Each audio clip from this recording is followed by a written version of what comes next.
Hello বন্ধুরা, নমস্কার, আদাব, আসসালামু আলাইকুম। উত্তম রিয়াকশনের আরেকটি রিয়াকশন ভিডিওতে আপনাদের সবাইকে স্বাগতম। আমি উত্তম আছি আপনাদের সাথে। বন্ধুরা, আজ যে ভিডিওতে রিয়াকশন দেব সেই ভিডিওটি নেওয়া হয়েছে নিবিড় মাহমুদ চ্যানেল থেকে। ভিডিও টাইটেল হচ্ছে এবছরেই খুলছে চীন, জাপান, রাশিয়ার ঋণের মেগা প্রকল্পগুলো, বাংলাদেশ মেগা প্রজেক্টস। বন্ধুরা, ভিডিও টাইটেল অনুসারে এটা অবশ্যই বুঝতে বাকি রইল না যে বাংলাদেশে রাশিয়া, চীন, জাপানের সহায়তায় যেসব প্রকল্পগুলি বাস্তবায়িত হচ্ছে সেগুলো এবছরেই উদ্বোধন করা হবে। তো বন্ধুরা, আমার জানা নেই বাংলাদেশে কোন কোন প্রজেক্টগুলো চলছে রাশিয়া, জাপান এবং চীনের সহায়তায়। এই ভিডিওটি দেখার মাধ্যমে জানতে পারবো কোন কোন প্রকল্পগুলো এই বছরেই উদ্বোধন হতে চলেছে সেই সম্পর্কে। আশা করি আপনারা আমার সাথেই থাকবেন। বন্ধুরা, আমি সবসময় চেষ্টা করি ইনফরমেটিভ ভিডিওতে রিয়াকশান দেওয়ার। আপনারা যদি ইনফরমেটিভ ভিডিওতে রিয়াকশান দেখতে চান তাহলে অবশ্যই আমার এই চ্যানেলটি সাবস্ক্রাইব করে পাশেই থাকবেন, বেল আইকন অন করে অল করে রাখবেন পরবর্তী ভিডিওর নোটিফিকেশন পাওয়ার জন্য। অলরেডি যেসব বন্ধুরা চ্যানেলটি সাবস্ক্রাইব করে আমার ইউটিউব পরিবারের সদস্য হয়েছেন তাদের প্রতি রইল অসংখ্য ধন্যবাদ। ভিডিওটি ভালো লাগলে একটা লাইক করবেন, শেয়ার করে আপনার বন্ধুদের দেখার সুযোগ করে দিতে পারেন। কমেন্ট সেকশন লিখে অবশ্যই জানাতে পারেন আপনারা কোন ধরনের ভিডিওতে রিয়াকশন চান। আমি চেষ্টা করব সেই সব ভিডিওতে রিয়াকশন দেওয়ার। তাহলে সময় নষ্ট না করে চলুন প্রথমে ভিডিওটা দেখি। ভিডিও শেষে অবভিয়াসলি আমার রিয়াকশন থাকবে। আর হ্যাঁ, অরিজিনাল ভিডিওর লিংক আমার ডেসক্রিপশনে মেনশন করা থাকবে। আপনারা চাইলে চ্যানেলটি ভিজিট করতে পারেন এবং চ্যানেলের ভিডিওগুলো অবশ্যই দেখতে পারেন।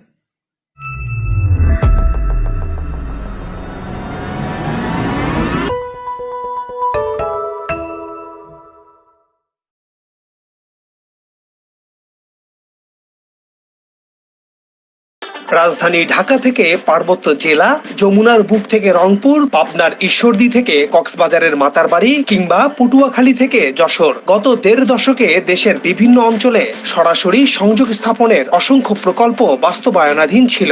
গাছের চারা রোপণের পর ফল পেতে যেমন সময় লাগে, তেমনি ২০২২ সালের জুনে স্বপ্নের পদ্মা সেতুর সড়ক অংশ চালুর মধ্য দিয়ে শুরু হয় সরাসরি এসব প্রকল্প থেকে সুবিধা পাওয়ার সুযোগ। বদলে যাওয়া বাংলাদেশের সূচনা তখন থেকেই।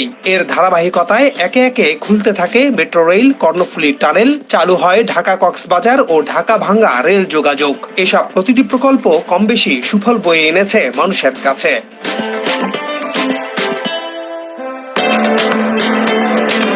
আজকের প্রতিবেদনে তুলে ধরব এমন কয়েকটি মেগা প্রকল্পের তথ্য যেগুলো ২০২৪ সালের মধ্যেই শেষ হবে। বন্দর থেকে বিদ্যুৎ, আকাশপথ থেকে সড়ক, রেলপথ থেকে রেল ব্রিজ, এসব প্রতিটি প্রকল্প হয়ে উঠবে দেশের অর্থনীতির গেম চেঞ্জার। চোখ রাখুন এই প্রতিবেদনে।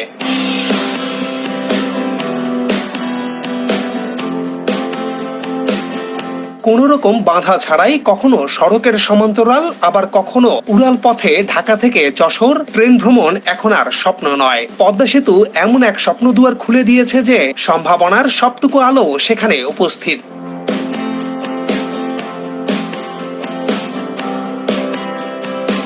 গত বছরের অক্টোবরে পদ্মা সেতু দিয়ে ঢাকা থেকে ফরিদপুরের ভাঙ্গা পর্যন্ত ট্রেন চলাচল উদ্বোধন করা হয়। রেলের এই নতুন করিডোর এবার ঢাকা থেকে সরাসরি যশোর ও যশোর হয়ে কলকাতায় গন্তব্য খুঁজে নিতে প্রস্তুত।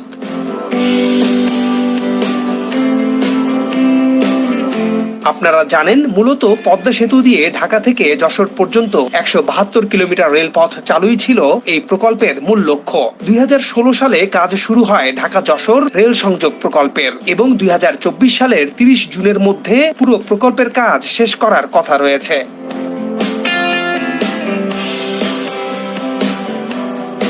প্রকল্পের বিভিন্ন এলাকা ঘুরে দেখা যায় এখন পর্যন্ত 172 কিলোমিটার দীর্ঘ এই রেলপথে 43.22 কিলোমিটার লুপ ও সাইডিং লাইন, 58টি বড় ব্রিজ, 273টি ছোট ব্রিজ, কালভার্ট ও আন্ডারপাস প্রস্তুত। পুরো পথে প্রস্তুত 172 কিলোমিটার রেলপথ বসানোর কাজও।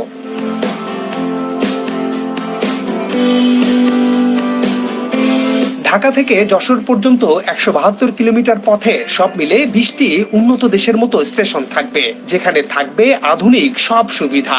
এসব স্টেশনের 14টি একেবারে নতুন, তবে পুরনো 6টি স্টেশন ভেঙে বা সংস্কার করে আধুনিক স্থাপনা হিসেবে গড়ে তোলা হচ্ছে। সরকারের পরিকল্পনা মন্ত্রণালয়ের IMED বিভাগের তথ্য বলছে, জুনের মধ্যে পুরোপুরি কাজ শেষ হচ্ছে না এই প্রকল্পের। যদিও মূল পদ্মা সেতুর রেল অংশের কাজ শতভাগ শেষ, তবে সার্বিকভাবে এখন পর্যন্ত এই প্রকল্পের 90 ভাগের বেশি কাজ শেষ হয়েছে। তবে বড় ও চ্যালেঞ্জিং কাজগুলো শেষ। কর্তৃপক্ষের আশা জুনের মধ্যে ঢাকা যশোর রেল চলাচল শুরু করা।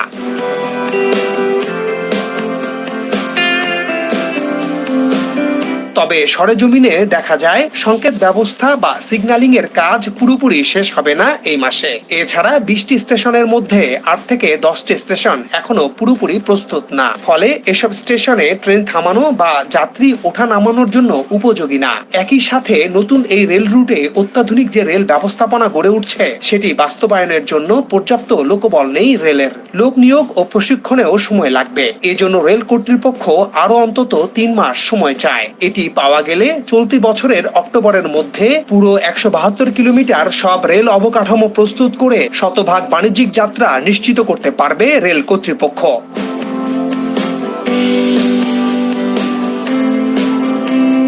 আপনাদের জানিয়ে রাখি, 39,246 কোটি টাকা খরচে নির্মাণ করা হচ্ছে ঢাকা যশোর রেল সংযোগ প্রকল্প। এর মধ্যে চীনের ঋণ 21,036 কোটি 69 লাখ টাকা।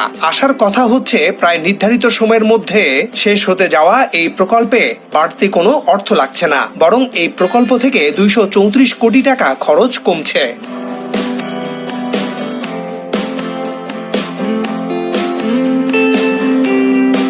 বদলে যাওয়া বাংলাদেশের আকাশপথেও বাড়ছে সক্ষমতা।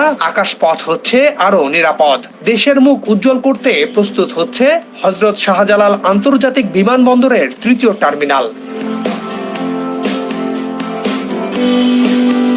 বাইরে এবং ভেতরে সমান সুন্দর হয়ে উঠছে এই টার্মিনাল। এমনিতে ক্রমবর্ধমান অর্থনীতির দেশ বাংলাদেশ। দেশের অর্থনীতির আকার যেমন বাড়ছে, তেমনি আকাশপথে ভ্রমণের চাহিদাও বাড়ছে। সময় মানেই এখন অর্থ, আর অর্থ ও সময় দুটোই দামি। আকাশপথে ভ্রমণ করলে প্রচুর সময় সাশ্রয় হয়, ভ্রমণ হয় আরামদায়ক। তাই আন্তর্জাতিক রুটের পাশাপাশি দেশের অভ্যন্তরীণ রুটেও বাড়ছে যাত্রীর চাপ। এই সব চাপ সামাল দিয়ে প্রতিযোগিতামূলক বিশ্বে নিজেদের অস্তিত্বকে শক্ত করতে থার্ড টার্মিনালের মতো একটি অবকাঠামোর বিকল্প নেই। এই টার্মিনালটি হচ্ছে 3 তলা বিশিষ্ট। মোট আয়তন 2,56,000 বর্গ ফুট। ভেতরের প্রতিটি ফ্লোর আকারে ও আয়তনে বিপুল। যাত্রীরা ঢাকা এলিভেটেড এক্সপ্রেসওয়ে ব্যবহার করে টার্মিনালে আসতে পারবে উড়াল পথে। 3 তলার এই পথ দিয়ে প্রবেশ করতে হবে বিমানবন্দরে। আর 3য় তলায় বহির্গমনের জন্য থাকছে মোট 115টি চেক ইন কাউন্টার। কারো হেল্প ছাড়াই কাজ করার জন্য 10টি স্বয়ংক্রিয় পাসপোর্ট নিয়ন্ত্রণ কাউন্টার থাকবে। এছাড়া 66টি ইমিগ্রেশন কাউন্টার থাকবে থার্ড টার্মিনালে। মোট 20টি সিকিউরিটি চেক ইন পয়েন্ট থাকবে। এরপর পুরো টার্মিনালটি জুড়ে এরকম 26টি বোর্ডিং ব্রিজ থাকবে।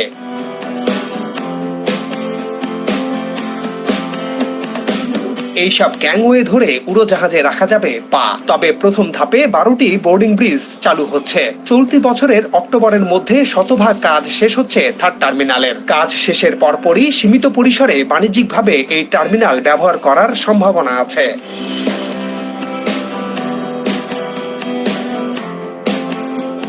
এই টার্মিনাল চালু হওয়া মাত্রই বছরে নতুন করে আরো 1,20,00,000 যাত্রীকে সেবা দেওয়ার সক্ষমতা তৈরি হবে হযরত শাহজালাল আন্তর্জাতিক বিমানবন্দরের। নতুন পুরনো মিলে বছরে 2 কোটি যাত্রী পাবে সেবা। বিপুল এই যাত্রীরা অপেক্ষা করছে দেশের প্রধান বিমানবন্দরটি থেকে বিশ্বমানের সেবা পেতে। মূলত জাপানের হাত ধরে তৈরি এই টার্মিনালটি পরিচালনার দায়িত্বে থাকবে জাপানিরা। 21,000 কোটি টাকা ব্যয়ে তৈরি হচ্ছে এই টার্মিনাল, যার মধ্যে 16,000 কোটি টাকা ঋণ দিচ্ছে জাপান।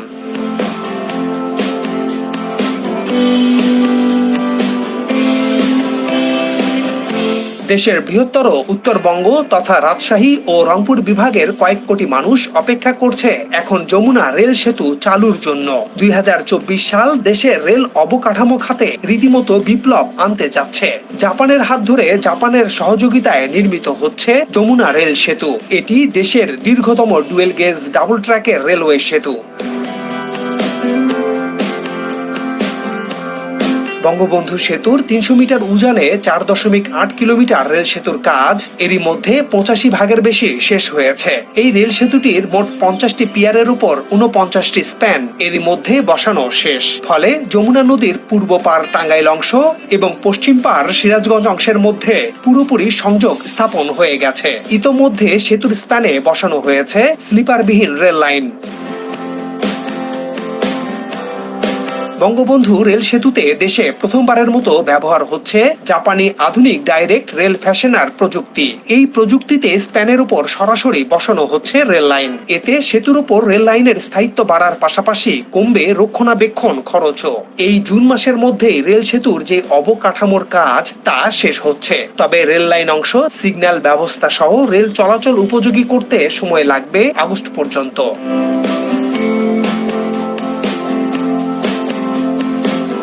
এমনিতে সময়ের আগে কাজ শেষ করার বহু নজির আছে জাপানের। থার্ড টার্মিনালের মতো এই বঙ্গবন্ধু রেল সেতুর কাজও সময়ের আগে শেষ করা হচ্ছে।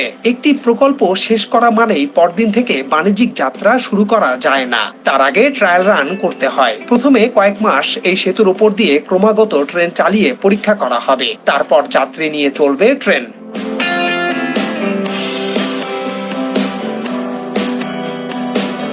শুধু এই সেতু নয়, এর সাথে থাকছে 8 কিলোমিটার দীর্ঘ অ্যাপ্রোচ ডাবল লাইন সুবিধা। টাঙ্গাইল অংশে 4.2 কিলোমিটার এবং সিরাজগঞ্জ অংশে থাকছে 3.8 কিলোমিটারের এই অ্যাপ্রোচ ডাবল লাইন।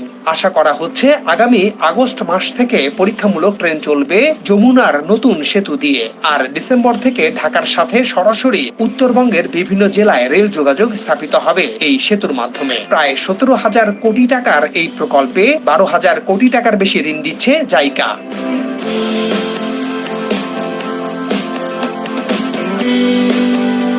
চীন ও জাপানের ঋণের কয়েকটি প্রকল্পের তথ্য একটু আগেই জানালাম। এবার জানাবো বিশ্বের আরেক পরাশক্তি রাশিয়ার অর্থায়নে চলা প্রকল্পের তথ্য।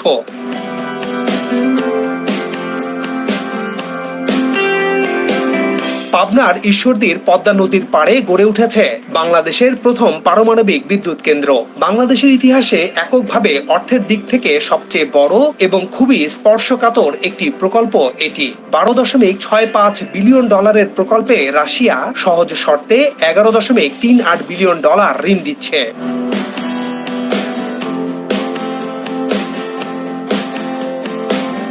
মোট 2টি ইউনিট নিয়ে যাত্রা করবে এই পারমাণবিক বিদ্যুৎ কেন্দ্র। প্রতিটি ইউনিট থেকে 1200 মেগাওয়াট করে মোট 2400 মেগাওয়াট বিদ্যুৎ পাবে দেশ। আর এসব বিদ্যুৎ যাবে দেশের উত্তরবঙ্গের 13 জেলায়। কিন্তু কয়েক দফা সময় পিছিয়ে গেলেও অনেক প্রত্যাশার এই বিদ্যুৎ কেন্দ্র থেকে বিদ্যুৎ পেতে শুধু অপেক্ষায় করতে হচ্ছে।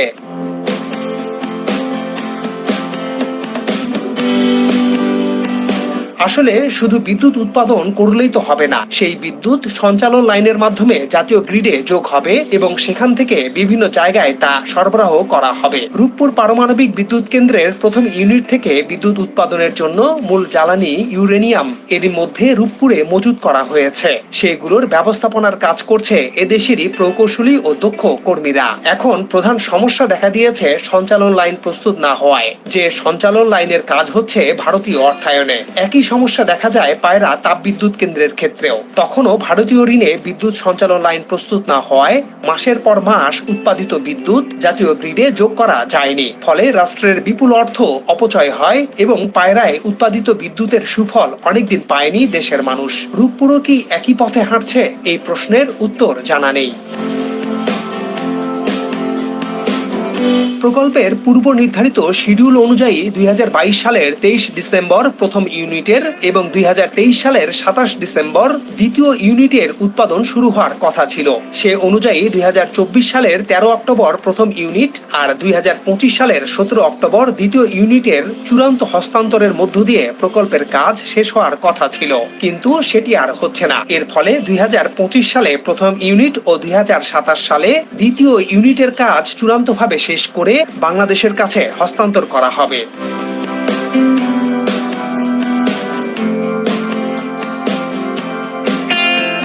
যেহেতু শিডিউল অনুযায়ী কাজ এগোতে পারে নাই, তাই চলতি বছরের ডিসেম্বরে প্রথম ইউনিট থেকে বিদ্যুৎ উৎপাদন শুরু করার বিষয়ে আশাবাদী প্রকল্প কর্মকর্তারা।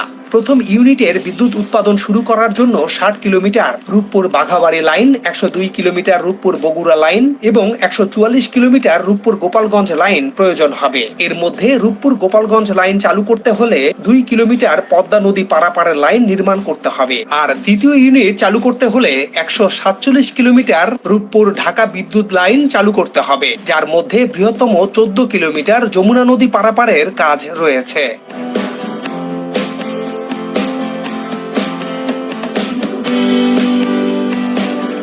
Bangladesh power grid company PGCB বিদ্যুৎ সঞ্চালন লাইনের কাজ করছে। পিজিসিবি জানিয়েছে ইতোমধ্যে স্থলভাগের কাজ 90% শেষ।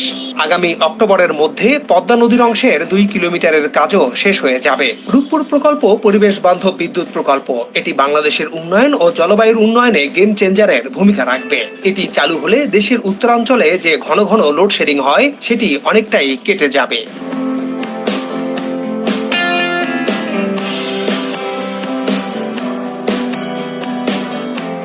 দেশের দক্ষিণাঞ্চলের বরিশাল বিভাগের এক জেলা পটুয়াখালী। পটুয়াখালী যেন সমুদ্রকন্যা। সেখানেই আছে কুয়াকাটার বিস্তীর্ণ সৈকত, বহুদূর বহু পথ ঘুরে অগণিত ঢেউ এখানে মিতালি গড়ে।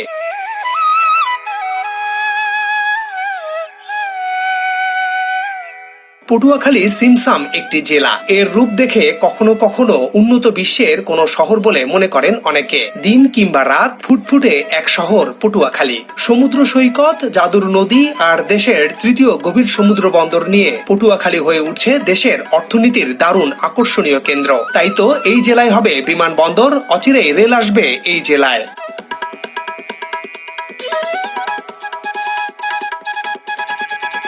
যা হোক, আমাদের এবারের গন্তব্য দেশের প্রথম পরিবেশ বান্ধব এবং তৃতীয় গভীরতম সমুদ্র বন্দর হতে চলা পায়রায়। পটুয়াখালীর কলাপাড়ায় আন্ধারমানিক নদীর উপকণ্ঠে রাবনাবাদ চ্যানেল বরাবর নির্মিত হচ্ছে এ সমুদ্র বন্দরটি। দেশের অর্থনীতির অমিত সম্ভাবনা হতে যাচ্ছে এ বন্দর। চট্টগ্রাম ও মংলা বন্দরের চেয়ে আধুনিক এবং প্রযুক্তি সমৃদ্ধ বন্দরটির প্রথম টার্মিনাল চলতি বছরের মধ্যে চালু করতে চলছে সব প্রস্তুতি।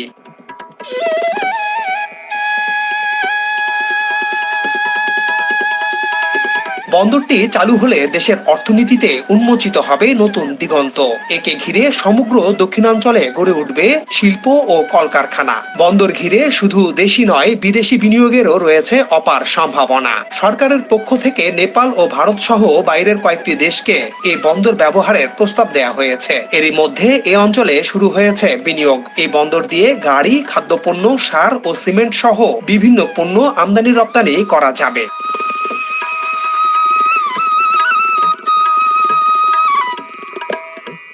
এরই মধ্যে বন্দরের প্রথম জেটি তৈরির কাজ প্রায় শেষের পথে। প্রথম টার্মিনাল ওয়্যারহাউস পন্টুন তৈরিও শেষ হয়েছে। ক্যাপিটাল ড্রেজিং করে 10 মিটার গভীরতার চ্যানেল সৃষ্টি করা হয়েছে। এতে বন্দরে 40,000 মেট্রিক টন কার্গো বহনকারী জাহাজ ভিড়তে পারবে।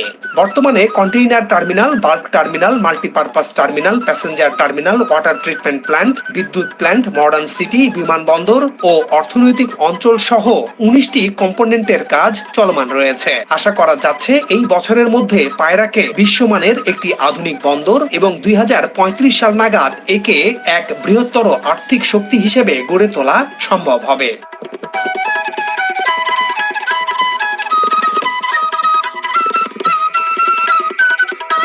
বন্দর কর্তৃপক্ষ জানিয়েছে, অর্থনৈতিক অঞ্চল সহ অন্যান্য অবকাঠামো গড়ে তোলার পর্যাপ্ত খোলা জায়গা এখানে আছে। ফলে container, bulk cargo, LNG terminal, petroleum ও যাত্রী টার্মিনাল নির্মাণ, তৈরি পোশাক শিল্পের কারখানা, কয়লা ভিত্তিক বিদ্যুৎ কেন্দ্র, মৎস্য প্রক্রিয়াকরণ অঞ্চল, সার কারখানা, তেল শোধনাগার, ওষুধ, সিমেন্ট ও জাহাজ নির্মাণ শিল্প সহ বিবিধ কর্মক্ষেত্র গড়ে তোলা সম্ভব হবে।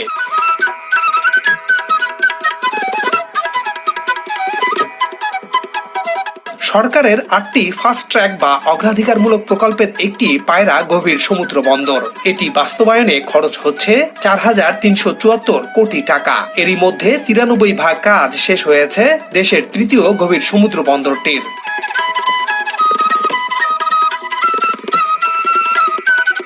আজ এ পর্যন্তই। আবারও দেখা হবে নতুন কোনো ভিডিওতে। সে পর্যন্ত সবাই ভালো থাকুন। সাবস্ক্রাইব করে আমাদের সাথে থাকার অনুরোধ থাকলো। হ্যালো বন্ধুরা, ভিডিওটি এখানেই শেষ হয়েছে দেখতে পেলাম। বন্ধুরা, বাংলাদেশের যে মেগা প্রকল্পগুলি চলতি বছরে উদ্বোধন হতে চলেছে, তার মধ্যে রয়েছে ঢাকা থেকে যশোর পর্যন্ত রেল লাইনের রেল প্রজেক্ট, সেটা উদ্বোধন হতে চলেছে। তারপর রয়েছে হজরত শাহজালাল আন্তর্জাতিক বিমানবন্দরের তৃতীয় টার্মিনাল। আমরা দেখেছি সেটাও প্রায় কমপ্লিট হয়ে গেছে। এই টার্মিনালের আংশিক অংশ প্রধানমন্ত্রী শেখ হাসিনা কিছুদিন আগেই উদ্বোধন করেছেন, সেটা আমরা জানি। তারপর রয়েছে যমুনা রেল ব্রিজ, মানে যমুনা নদীতে প্রথম যে বঙ্গবন্ধু সেতু আছে, সেই সেতুর 300 মিটার উজানে আরেকটি ডাবল ট্র্যাকের রেল সেতু নির্মাণ করছে বাংলাদেশ সরকার। সেই মেগা প্রকল্পটি চলতি বছরের শেষের দিকে হয়তো উদ্বোধন হতে পারে। তারপর রয়েছে বাংলাদেশের সবথেকে যে প্রকল্পটিতে ব্যয় হয়েছে প্রচুর পরিমাণে টাকা, তার নাম হচ্ছে রূপপুর পারমাণবিক বিদ্যুৎ কেন্দ্র। এটাই বাংলাদেশের প্রথম পারমাণবিক বিদ্যুৎ কেন্দ্র। এটাও চলতি বছরের শেষের দিকে উদ্বোধন হতে চলেছে। প্রথম যে ইউনিটটি চালু হবে তার থেকে 1200 মেগাওয়াট বিদ্যুৎ পাবে বাংলাদেশ সরকার। 2025 সালে দ্বিতীয় ইউনিট চালু হলে আরো 1200 মেগাওয়াট বিদ্যুৎ পাবে। মোট 2400 মেগাওয়াট বিদ্যুৎ পাবে এই নিউক্লিয়ার পাওয়ার প্ল্যান্ট থেকে। তারপর রয়েছে পটুয়াখালী জেলার কুয়াকাটা। সেই কুয়াকাটা পর্যন্ত আগামী দিনে রেল সংযোগ হতে চলেছে। পটুয়াখালীতে এয়ারপোর্ট নির্মাণ হচ্ছে, আন্তর্জাতিক এয়ারপোর্ট, এবং পটুয়াখালীর পায়রাতে ডিপ সি বন্দর, সমুদ্র বন্দর, সেটা নির্মাণ হচ্ছে। আর এটা নির্মাণ হলে বাংলাদেশের অর্থনৈতিক বা বাংলাদেশের যে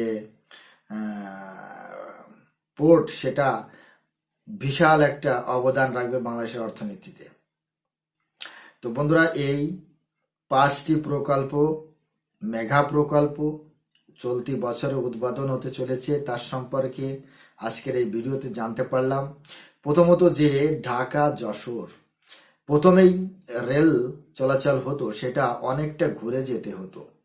সেটা রাজশাহী হয়ে তারপর কালীগঞ্জ হয়ে ঢুকতে হচ্ছে যশোরে। কিন্তু এবার এটা সোজা ঢাকা থেকে পদ্মা নদীর উপর যে পদ্মা সেতু নির্মাণ হয়েছে, তার নিচে যে রেল ব্রিজ নির্মাণ হয়েছে, সেই ব্রিজের উপর দিয়ে সোজা ফরিদপুরের ভাঙা থেকে যশোর পর্যন্ত নতুন রেল লাইন স্থাপিত হয়েছে। আর এই রুটে প্রথমবারের মতো ট্রেন চলবে।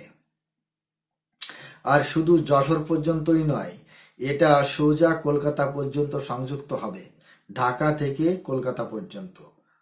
বন্ধুরা, এই সমস্ত প্রকল্প যখন হচ্ছে তাহলে অবশ্যই কর্মসংস্থান আসবে এবং এখানে কর্মসংস্থানের সুযোগ সুবিধা হবে। যেমন নতুন নতুন রেল স্টেশন নির্মাণ হচ্ছে, সেখানে কর্মসংস্থান হচ্ছে এবং বাংলাদেশের বেকারত্ব ঘাটছে, বাংলাদেশের অর্থনৈতিক দিক দিয়ে আরো শক্তিশালী হচ্ছে, নিশ্চিত আমরা এটা বলতে পারি। তবে বাংলাদেশের এক শ্রেণীর মানুষ তারা মনে করে কি এগুলো তাদের জন্য খুবই ক্ষতিকর।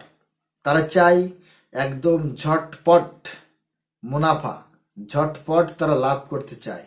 কিন্তু আপনারা ভুলে যাচ্ছেন, একটা যদি বৃক্ষরোপণ করেন তাকেও কিন্তু সময় দিতে হয়। তার সময় যখন আসবে সে অবশ্যই ফল দেবে।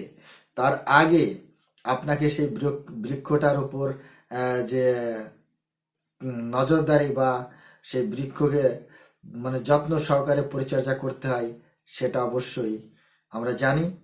তেমনি এই প্রকল্পগুলো যখন নির্মাণ হচ্ছে, যখন এগুলো একদম সর্বসাধারণের জন্য উন্মুক্ত করে দেওয়া হবে, তখন দেখবেন বাংলাদেশের জনগণ এর বেনিফিট অবশ্যই পাবে। বন্ধুরা, আজ আমরা এই ভিডিওর মাধ্যমে জানতে পারলাম যে বাংলাদেশের কোন কোন মেগা প্রকল্পগুলো চলতি বছরের শেষে এবং 2025 নাগাদ এগুলো উদ্বোধন হতে চলেছে, সর্বসাধারণ মানুষের জন্য খুলে দেওয়ার প্রতিশ্রুতি দিয়েছে, সেটা আমরা এই ভিডিওর মাধ্যমে জানতে পারলাম। যে পায়রা ডিপ সি সমুদ্র বন্দর, এই সমুদ্র বন্দরটি যখন কমপ্লিট হয়ে যাবে তখন ভারত, নেপাল এবং ভুটান ব্যবহার করতে পারবে।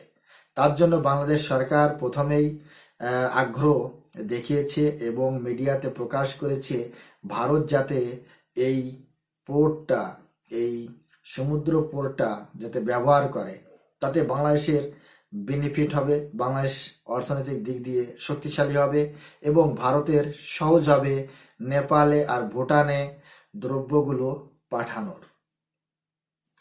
তারপর যে পারমাণবিক বিদ্যুৎ কেন্দ্র স্থাপিত হচ্ছে রূপপুর, এটা কিন্তু বাংলাদেশের জন্য একটা গেম চেঞ্জার, এটা সবাইকে মনে রাখতে হবে।